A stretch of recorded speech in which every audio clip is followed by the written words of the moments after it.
All right, so I'm not trying to fearmonger when I say that a lot of people have been titrating up incorrectly while using R3TA. So definitely make sure you say this, because I want you to love your transformation when you lose the weight. I want you to look like you belong in your body and not look like you just lost 50 pounds. Now, what I'm not gonna do is I'm not gonna tell you what you should do. I'm gonna tell you how I did it and how I help my people do it. And you're all my people because you are biohackers. Anyways, if you're just starting off and your goal is to lose less than 15 pounds, 0.5 milligrams weekly is going to be a smarter starting point just to see how your body responds. Now, if your goal is to lose more than that, like 40 pounds, then 1 milligram weekly is a feasible starting point. From there, I would hold that same dose for at least 1 to 2 weeks, not 1 day, not 6 days. All right, give your body enough time to actually respond before deciding that the dose isn't working for you. Now, the way that I would break it down is if you're still losing weight every week, stay at the same dose. If your appetite is controlled, stay at the same dose. If your measurements are still going down, stay at the same dose. There is no prize for getting to the highest dose the quickest. Now,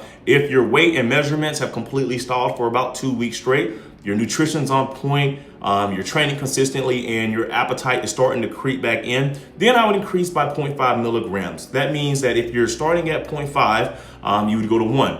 If you're at 1, then you would go to 1.5. All right, small increases. Don't go doubling your dose every week because somebody online told you that that's what you're supposed to do. Because when you titrate up too aggressively, you can completely kill your appetite, and this is where things get bad. Once you stop eating enough protein and calories, you're not just losing body fat anymore. Now you're losing muscle.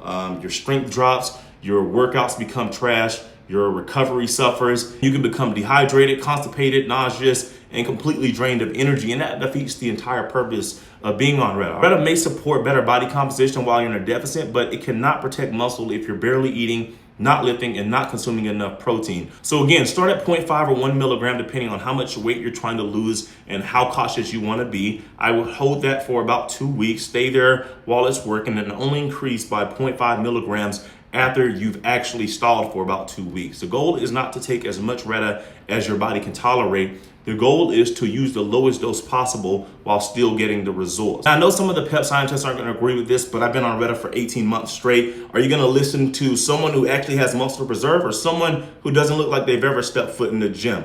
I hope you found some value in this. If you need any sense of direction, there's a bunch of links and free guides to help you in my bio.